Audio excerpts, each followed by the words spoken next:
আমার কথা হচ্ছে যে বাঁশিটা আমি বাজাই যাব, কে আমার কথা শুনলো কে আমার কথা শুনলো না সেটা বিষয় নয়, আমার দায়িত্ব যেটা আমি সেটা করে যাব।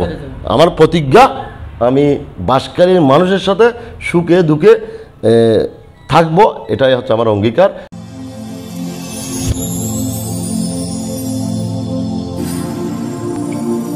দেখো বাঁশখালী, দৃশ্যমান বাঁশখালীর প্রতিচ্ছবি। সুপ্রিয় দর্শক, দেখো বাঁশখালীতে আপনাদের স্বাগত জানাচ্ছি, আমি আরিফ ইসলাম তুহিন। দর্শক, ইতিমধ্যে বাঁশখালীতে উপজেলা পরিষদ নির্বাচনের হাওয়া চায়ের দোকান থেকে শুরু করে প্রত্যেকটা জায়গায় মানুষের মুখে মুখে একটা সড়ক উঠেছে। আমরা বাঁশখালীর যেসব প্রার্থী, চেয়ারম্যান, ভাইস চেয়ারম্যান এবং মহিলা ভাইস চেয়ারম্যান আছে তাদেরকে আপনাদেরকে নির্বাচনী আলাপ অনুষ্ঠানের মাধ্যমে আপনাদের সামনে উপস্থাপন করি। তারা ধারাবাহিকতায় আজকে আমরা আসছি বাঁশখালী উপজেলার সাবেক ছাত্রনেতা ইমরুল হক চৌধুরী ফাহিমের কাছে, যিনি ভাইস চেয়ারম্যান পদপ্রার্থী। আমরা আজকে ওনার থেকে জানবো ওনার নির্বাচনের কী প্রত্যাশা এবং নির্বাচনের যে কী প্রতিশ্রুতি সেসব বিষয় সম্পর্কে বিস্তারিত জানবো। ভাইয়া, প্রথমে দেখো বাঁশখালীতে আপনাকে স্বাগত জানাচ্ছি, কেমন আছেন?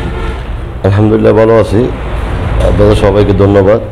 দেখো বাঁশখালীকে ভালো আছে, ভালো লাগছে। আপনি নির্বাচন করতেছেন বাঁশখালীর প্রত্যেকটা অঞ্চলে, অলিতে গলিতে যাচ্ছেন, সেটা কেমন করছেন? আসলে যেহেতু আমি একজন তরুণ প্রার্থী, আমারটা আলাদা একটা বিষয়। যেহেতু জনগণ আমাকে বিভিন্ন সময় একটা আকর্ষণ আমি সৃষ্টি করতে পারছি, যেটা হচ্ছে আমার যারা এখানে ভাইস চেয়ারম্যান ইলেকশন করছে তাদের সবার চেয়ে কম বয়স হচ্ছে আমার। আমি এখনও একজন তরুণ যুবক, সেহেতু সবাই আমার দিকে আকর্ষণটা আলাদা থাকে। যেহেতু আমি বিভিন্ন চায়ের দোকানে গিয়ে যখন বলি আমি ভাইস চেয়ারম্যান পদপ্রার্থী, আমার জন্য দোয়া করবেন, তখন তারা একটু মানে অবাক দৃষ্টিতে আমার দিকে তাকিয়ে থাকে, যেহেতু আমি এইটা আর কি বিষয়। নির্বাচনের মাঠে আপনি নতুনদের পুরাতনদের মাঝখানে ওটা সবসময় উঠে আসা সবসময় চ্যালেঞ্জের, আপনি সেটা মোকাবিলা করার জন্য কতটুকু প্রস্তুত? আসলে যেহেতু দীর্ঘদিন ছাত্রলীগের সাথে জড়িত ছিলাম, অর্থাৎ একজন সাবেক ছাত্রনেতা ছিলাম, মাঠে ময়দানে কিন্তু আমরা দল মত নির্বিশেষে কাজ করেছি, সামাজিক সংগঠনের সাথে কাজ করেছি এবং বিভিন্ন ক্রীড়াঙ্গনের সাথে জড়িত ছিলাম। এখানে যেহেতু আমি নির্বাচনে আমার ক্ষেত্রে গিয়ে আমি নতুন, আমি 2007 সালে অর্থাৎ 2008 সালে 29শে ডিসেম্বর জাতীয় নির্বাচন, সে অবধি থেকে 24 সাল পর্যন্ত আমি সংসদ নির্বাচন বলেন, উপজেলা পরিষদ নির্বাচন বলেন, তারপরে ইউনিয়ন পরিষদ নির্বাচন, বাঁশখালী পৌরসভা নির্বাচন, প্রত্যেকটি নির্বাচনে আমি প্রত্যক্ষ এবং পরোক্ষভাবে আমি মাঠে ময়দানে ছিলাম। সুতরাং এখানে আমার জন্য নতুন কিছু না, আমি ভোটে দাঁড়াইছি সেটাই নতুন আমার জন্য। সবই মোটামুটি আমি সারা বাঁশখালীতে আনাচে কানাচে বিভিন্ন প্রার্থীদের সাথে কাজ করেছি। সুতরাং আমার থেকে পুরানদের সাথে নতুনদের সেই পার্থক্যটা তেমন বিষয় বলে আমি মনে করি না। আপনি যেহেতু দীর্ঘদিন ধরে একটা ছাত্র রাজনীতির সাথে জড়িত ছিলেন এবং নেতৃত্ব দিয়েছিলেন, একটা সংগঠনের নেতৃত্ব দেওয়া আর ভোটের মাঠে প্রতিনিধিত্ব করা আমি মনে করি প্রভাত আছে। সেই হিসাবে আপনি এখন একটা একক ছাত্র সংগঠনের সাথে জড়িত ছিলেন, এখন সব দলের সাথে আপনার যেতে হচ্ছে, সর্বস্তরের মানুষের সাথে মিশতে হচ্ছে, কেমন লাগে? বিষয়টা ভিন্ন। মাঠের রাজনীতি এবং পাবলিক ফাংশন এবং নির্বাচনী বিষয়টা এটা অনেকটা ভিন্ন। আমি মনে করি আমরা যখন একজন সংগঠনের প্রতিনিধিত্ব হয়ে যখন কাজ করি সেটা একটা অন্য বিষয়, সীমাবদ্ধতা থাকে। মাঠে ময়দানে বিশেষ করে অনেকদিন কাজ করেছি, সেক্ষেত্রে এলাকায় গিয়ে সেটা আমরা রাজনীতিক সকল ঊর্ধ্বে উঠে মানুষের সাথে কাজ করার চেষ্টা করেছি। কারণ আমি যদি রাজনীতিটা যদি আমি আমার এলাকায় এসে হস্তক্ষেপ করি, প্রভাব বিস্তার করি, সেটা কিন্তু মাঠের ময়দানে গিয়ে নির্বাচনের সময় অনেক বড় একটা কঠিন চ্যালেঞ্জ হয়ে দাঁড়ায়। সুতরাং আমি কাজ করেছি সমগ্র বাঁশখালীতে বা বিভিন্ন আমার যেহেতু ইউনিয়নে সকল দলমত ঊর্ধ্বে উঠে আমি কাজ করার চেষ্টা করেছি, যে যখন যেভাবে ডেকেছে আমি তাদের কথায় সাড়া দিয়েছি। সুতরাং আমার জন্য এই যে মাঠের রাজনীতি আর যে পাবলিক ফাংশন এবং সামাজিক কর্মকাণ্ড সাথে জড়িত যেহেতু ছিলাম, আমার জন্য সেটা কঠিন কোনো চ্যালেঞ্জ না। আমার জন্য আশা করি আমি এগিয়ে যেতে পারবো।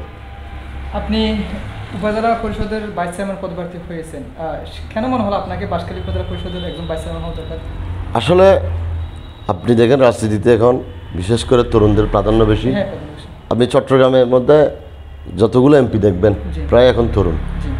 এখন মানুষ কিন্তু তরুণদেরকে মানুষ তুলে নিচ্ছে। এবং আপনি এই গত উপজেলা যে নির্বাচনটা হয়েছে, পরিষদের নির্বাচন, সেখানেও অনেক তরুণ প্রার্থী এগিয়ে এসেছে। আর ভাইস চেয়ারম্যান বিষয়টা হচ্ছে তরুণদের জন্য। আমার একটা সেক্টর আছে যে উপজেলা চেয়ারম্যান, এটা মুরব্বী হোক বা এটার একটা কি লাগবে, হ্যাঁ, কিন্তু উপজেলা ভাইস চেয়ারম্যানটা হচ্ছে তরুণদের মধ্যে। তরুণরা যদি এটাতে পার্টিসিপেট করে তাহলে মানুষের সাথে অ্যাডজাস্টমেন্ট হয়, হ্যাঁ, মানুষের সাথে সে কথা বলতে পারে, যে কোনো সময় সদা 24 ঘন্টার মধ্যে সে সেবা দিতে পারবে। এবং তাছাড়া এইটা এমন একটি চেয়ার, যে চেয়ারে বসে মানুষের জন্য কাজ করা যায়, হ্যাঁ, মানুষের সর্বভাবে মানুষের দলের ঊর্ধ্বে উঠে মানুষের সাথে কাজ করা যায়। আমি মনে করছি ভাইস চেয়ারম্যান দাঁড়ানোর কারণ হচ্ছে কি, আমি একজন তরুণ প্রার্থী, আমি অন্ততপক্ষে মহান আল্লাহ রব্বুল আলামিন যদি আমাকে কামিয়াব করে, আমি সকল কিছুর ঊর্ধ্বে উঠে বাঁশখালীর সমস্ত সেক্টরে কৃষক, শ্রমিক, মেহনতি মানুষ এবং আবাল বৃদ্ধ থেকে শুরু করে শিক্ষক সমাজ, রাজনৈতিক নেতৃবৃন্দ, যারা প্রতিনিধি রয়েছেন, সকল কিছুর সাথে সমন্বয় ঘটে আমি আশা করি এগিয়ে যেতে পারবো, কারণ আমি তরুণ। জি অবশ্যই। আমাদের বাঁশখালীর মধ্যে আমরা অনেক কিছু থেকে পিছিয়ে ধরতে গেলে আপনি যদি ভাইস চেয়ারম্যান নির্বাচিত হন, বাঁশখালীকে আপনি কি মানে কোন কোন সেক্টরগুলোকে প্রাধান্য দেবেন? ধন্যবাদ। আসলে বিষয়টা হচ্ছে যে ভাইস চেয়ারম্যান পদে আমাদের উপজেলায় এই ভাইস চেয়ারম্যান একটা স্থানীয় সরকারের একটা বড় একটা পার্ট। এই পার্টের মধ্যে আসলে অনেক কিছু করা যায়। সেটা হচ্ছে যে আমরা যখন নির্বাচিত হব, আমাদের করণীয় থাকবে, আমাদের যেহেতু আমাদের উপজেলা পরিষদে বিভিন্ন সমন্বয় মিটিং হয়, মাসিক মিটিং হয়, এখানে শুধু আমার একটাই কর্তব্য, মানুষের কথা বলা, মানুষের সুখ দুঃখের কথা আমি আমার বাসে বাজাই যাব, সোজা কথা। আমি আমার দায়িত্ব, যা আপনি দেখেন সোনুমাতে কি সমস্যা, গন্ডা মারার কি সমস্যা, পাহাড়ের মধ্যে মনে করেন হাতির আক্রমণ, মানুষ মারা যায়, এটা তুলে ধরা আমার কর্তব্য। পশ্চিমে লবণের চাষিদের জন্য একটা সমস্যা, এটা আমি তুলে ধরা আমার কর্তব্য। মনে করেন মাঝি মোল্লারা মাছ মারতে যায় সাগরে, কি সমস্যা সেটা আমি উঠাই নেব, ওটা কি করা যায় সেটা আমি মাসিক সমন্বয় মিটিংয়ে তুলে ধরবো। আরেকটা বিষয়, বিশেষ করে শ্রমিকদের জন্য, সিএনজি শ্রমিক ভাইদের জন্য এটা আমাদের করণীয় দরকার। আমরা চাইবো এখানে একটা বৈষম্য চলতেছে সিএনজি শ্রমিকদের মধ্যে, আমরা চাইবো আমি যদি বিশেষ করে নির্বাচিত হই, আমি বিশেষ করে একটা পার্ট শ্রমিকের সাথে কাজ করব, যারা পরিবহন শ্রমিক, ওদের সাথে কাজ করব। কারণ ওদের অনেক সমস্যা হয়, রাস্তাঘাটে গাড়ি চালাতে গিয়ে অনেক সমস্যা হয়। বিভিন্ন সিএনজির যারা ড্রাইভার আছে এখনই ওরা মোটামুটি সমস্যার সম্মুখীন আছে। আমি এই সমস্যার সম্মুখীনের জন্য এই সিএনজি ভাইদেরকে নিয়ে ওরা যে প্রেক্ষাপট এখন যে সমস্যায় ফেস করতেছে, এটা আমি তুলে ধরছি। মোটামুটি যদি আল্লাহ মহান রব্বুল আলামিন আমাকে কামিয়াব করে, আমি বাঁশখালীর সিএনজি সমিতির সকল নেতৃবৃন্দদেরকে দৃষ্টি আকর্ষণ করব। আমি আপনাদের মাধ্যমে, ডিসি সাহেবের মাধ্যমে স্মারকলিপি দিয়ে আপনাদের যে সমস্যা এখন যেটা হচ্ছে সেটা আমি সমস্যা সমাধান করার জন্য চেষ্টা করব। আমরা জানি যে কোনো প্রার্থী যখন নির্বাচনের আগে মানে জনসাধারণের কাছে যেভাবে প্রতিশ্রুতি দেয়, নির্বাচিত হওয়ার পর সেটার তেমন বাস্তবায়ন থাকে না। আমি আপনাকে এই বিষয়ে একটাই কথাই বলি, সৎ এবং যোগ্য লোককে যদি আমরা সবসময় প্রাধান্য দিই। আমি এই ইলেকশনে আসছি, আমার আগে যারা ইলেকশনে আসছে, দাফে ইউনিয়ন পরিষদ থেকে শুরু করে, ইউপি সদস্য থেকে শুরু করে সংসদ সদস্য পর্যন্ত, যদি যোগ্য, সৎ, দক্ষ মানুষকে আমরা যদি জনপ্রতিনিধি করি, পরবর্তী প্রজন্মরা যদি ইলেকশনে আসে, তার জন্য সেটা চ্যালেঞ্জিং হয় না, তার জন্য সেটা অনেকটা সহজ হয়। আমি যেহেতু এসেছি, আমার একটাই ওয়াদা, আমি যে বাঁশখালীর অবকাঠামো উন্নয়ন, রাস্তা, কালভার্ট, ব্রিজ মাননীয় সংসদ সদস্যের সাথে সমন্বয় করে, বিভিন্ন ইউনিয়নের জনপ্রতিনিধিদের সাথে সমন্বয় করে, একদম তৃণমূল থেকে মেম্বার থেকে শুরু করে, ইউপি সদস্য থেকে শুরু করে, গ্রাম পুলিশ সহ আইন শৃঙ্খলার জন্য যা যা করণীয় দরকার, সমন্বয়ভাবে বাঁশখালীর অবকাঠামো উন্নয়নের জন্য যা যা করা দরকার আমি করব। তবে আমার একটাই ওয়াদা, আমি যদি নির্বাচিত হতে পারি, এই ভাইস চেয়ারম্যানের জিনিসটা কি জিনিস, মানুষের সেবা করার জন্য কি একটা সুযোগ, এই সুযোগটা আমি লুপে নিয়ে মানুষের জন্য কাজ করব। পরবর্তীতে মানুষ যদি আমাকে ভাইস চেয়ারম্যান নির্বাচিত করে, চেয়ারে আল্লাহর হুকুম থেকে আমি যদি আসীন হই, তাহলে মানুষ আমাকে ওই চেয়ার থেকে আরও উপরে তুলবে। এই তোলার জন্য যেটা যেটা করা দরকার, মানুষের 24 ঘন্টা আমি সেবা দেব, মানুষের ফোন ধরবো, মানুষ একজন পাবলিক সার্ভেন্ট হিসেবে, যেহেতু আমি স্থানীয় সরকারের অধীনে নির্বাচনে যাচ্ছি, আমাকে অটোমেটিকলি এটা পাবলিক সার্ভেন্ট বলতে হবে। অর্থাৎ জনগণের চাকর হিসাবে যা যা করা দরকার, আমি তরুণ, আমি 24 ঘন্টা সেবা দিতে পারবো। মানুষ যখন যে মুহূর্তে রাখবে, সুখে দুঃখে, ঝড় বৃষ্টিতে, আমি ইনশাল্লাহ আপনাদের সেবা দিতে পারবো, বাঁশখালীবাসীকে সেবা দিতে পারবো। এটাই হচ্ছে আমার অঙ্গীকার, এটাই হচ্ছে আমার ওয়াদা। সুপ্রিয় দর্শক, আমরা আজকের অনুষ্ঠানে একেবারে শেষ পর্যায়ে চলে আসছি। এখানে আমাদের চ্যানেলে আপনার অনেক দর্শক, শুভাকাঙ্ক্ষী এবং বাঁশখালীর মানুষরা জড়িত আছে। শেষে আসে আপনার নির্বাচন নিয়ে কিছু বলার আছে কিনা? অবশ্যই আছে। আমি একটাই আমার বক্তব্য, মহান আল্লাহ রব্বুল আলমী যদি আমাকে কামিয়াব করে, আমি বাঁশখালীর প্রত্যন্ত অঞ্চলে এখন ইতিমধ্যে আমার একটা দক্ষিণ দিকে 2-1টা ইউনিয়ন ছাড়া আমার প্রত্যেকটা ইউনিয়নে আমি নেতাকর্মী বলেন, সাধারণ মানুষের সাথে মিশে আমি মিশতে চেষ্টা করেছি। নির্বাচনী বিষয় নিয়ে কথা বলেছি। তারা আমাকে, যারা অনলাইনের মাধ্যমে আমাকে চিনেন, আমার নাম ইমরুল হক চৌধুরী ফাহিম। আমি একজন সাবেক ছাত্রনেতা। আমি যেহেতু নির্বাচনে যাচ্ছি, এখানে নির্বাচনী বিষয়ে আমি সর্বদলের সাথে যারা বিভিন্ন রাজনৈতিক নেতৃবৃন্দ ছিল তাদের সাথে আমি যোগাযোগ করেছি। মোটামুটি আমি সবার সাথে যেটা যোগাযোগ করা, ফর্মালিটি যেটা মেনটেন করা, সেটা আমি করেছি।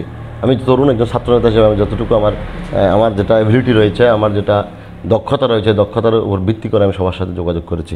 সুতরাং আমি সবার সাথে সাড়া পাচ্ছি। আমি আপনার মাধ্যমে, দেখো বাঁশখালীর মাধ্যমে সমগ্র বাঁশখালীকে এইটুকু বলবো, আমি একজন ছোট মানুষ ভাই, আমি নির্বাচনে কখনো আসি নাই। আমি সাহস করে নেমেছি, মহান আল্লাহ রব্বুল আলমীর উপর ভরসা করেই আমি এখানে নেমেছি। 114টা ওয়ার্ড সেন্টারে মেনটেন করা, গিয়ে কথা বলা, আসলে একজন প্রার্থীর কখনো সুযোগ হবে না। আপনি মনে করেন একটা সেন্টারে, একটা ওয়ার্ডে অনেকগুলো দোকান, এই দোকানগুলো ঘুরে আসতে কঠিন হয়ে যায়। তো সুতরাং আমি চেষ্টা করতেছি যতটুকু বাড়ির মানুষের দ্বার প্রান্তে যাওয়া। আমি আপনার দেখো বাঁশখালীর মাধ্যমে সমগ্র বাঁশখালীবাসীর আপামর জনতার দল বর্ণ নির্বিশেষে, জাতি বর্ণ নির্বিশেষে আমি একজন অসাম্প্রদায়িক বাংলাদেশ গড়ার কারিগর ছিলাম। সুতরাং আমি সমগ্র দলের এবং সমগ্র যারা নেতৃবৃন্দ আছেন এবং যারা ধর্ম বর্ণ নির্বিশেষে যারা আছেন বাঁশখালীতে, আমি একটাই অনুরোধ করব, আমার মা বোনদেরকে অনুরোধ করব, আপনারা ভোট সেন্টারে যাবেন। আমার প্রতীক আসবে 20 তারিখ মনোনয়ন, যেহেতু গতকালকে আমার মনোনয়ন বৈধ হয়েছে। অনেক জায়গায় তো অনেক ভোট হয়েছে, অনেকজনকে আপনারা অনেকভাবে নির্বাচিত করেছেন। এটা একটা সামান্য ভাইস চেয়ারম্যান, এখানে বিশেষ করে ফ্যাক্টর হচ্ছে উপজেলা চেয়ারম্যান। ওনার পাশাপাশি আপনারা যদি ওনার একজনকে তো ভোট দেবেন, একটা যে কোনো উপজেলা চেয়ারম্যান, ভাইস চেয়ারম্যান, মহিলা ভাইস চেয়ারম্যান, যে কোনো একজনকে তো দিবেন। যদি তার পাশাপাশি যদি আপনারা আমাকে আমার প্রতীকে ভোট দেন, আমি নীতি নৈতিকতার উপরে ভিত্তি করেই কিন্তু আমি এগিয়ে যাব বাঁশখালীতে। আমি যেহেতু নীতি নৈতিকতার থেকে আপোষহীন থাকবো, নীতি নৈতিকতার মধ্যে থাকবো, ঠিক তেমনি আমি কাজটাও করব। যদি নির্বাচিত হই, মানুষের সাথে সততার সাথে থেকে মানুষের সাথে আমি ভালোবেসে কাজ করে যাব, এটাই হচ্ছে অঙ্গীকার। আমি সবার কাছে দোয়া চাই, মা বোনদের কাছে দোয়া চাই, মুরব্বীদের কাছে দোয়া চাই, এবং দেশ বিদেশে যারা রেমিটেন্স যুদ্ধ আছে ভাই, অনেক বড় ভাই আমাদেরকে হেল্প করতেছে। এখন আমার যারা তরুণ ভাইয়েরা, যারা সাবেক ছাত্রনেতা ছিল, তারা আমাদেরকে অনেক সহযোগিতা করতেছে। আমি তাদেরকেও সালাম জানাই, তারাও যাতে আমাদের এই নির্বাচনী কর্মকাণ্ডে সহযোগিতা করে। আশা করি ভাই আমার বিজয় সুনিশ্চিত হবে, আমার বিজয় কেউ ঠেকাইতে পারবে না। আমি ভাই কাজ করতেছি। আপনার দেখো বাঁশখালীর মাধ্যমে আমার আকুতি মিনতি হচ্ছে, আমি ভাই ভোট করি নাই কোনো সময়, আমার একবার সুযোগ দেন। দেখেন অনেক সময় অনেক প্রার্থীকে আপনারা ভোট দিয়েছেন, আমাকে একবার নির্বাচিত করুন। এই উপজেলা ভাইস চেয়ারম্যান নির্বাচিত করলে আমি জনগণের সেবা করব, এটাই হচ্ছে আমার অঙ্গীকার ভাই। সুপ্রিয় দর্শক, এতক্ষণ পর্যন্ত আমরা কথা বলেছিলাম বাঁশখালী উপজেলার সাবেক ছাত্রনেতা ইমরুল হক চৌধুরী ফাহিমের সাথে, যিনি আসন্ন উপজেলা পরিষদ নির্বাচনের একজন ভাইস চেয়ারম্যান পদপ্রার্থী। দর্শক, আপনাদের সাথে দেখা হবে আরেকজন প্রার্থীর সাথে। সেই পর্যন্ত আপনারা ভালো থাকুন, সুস্থ থাকুন, আমাদের দেখা বাঁশখালীর সাথে থাকুন। আসসালামু আলাইকুম।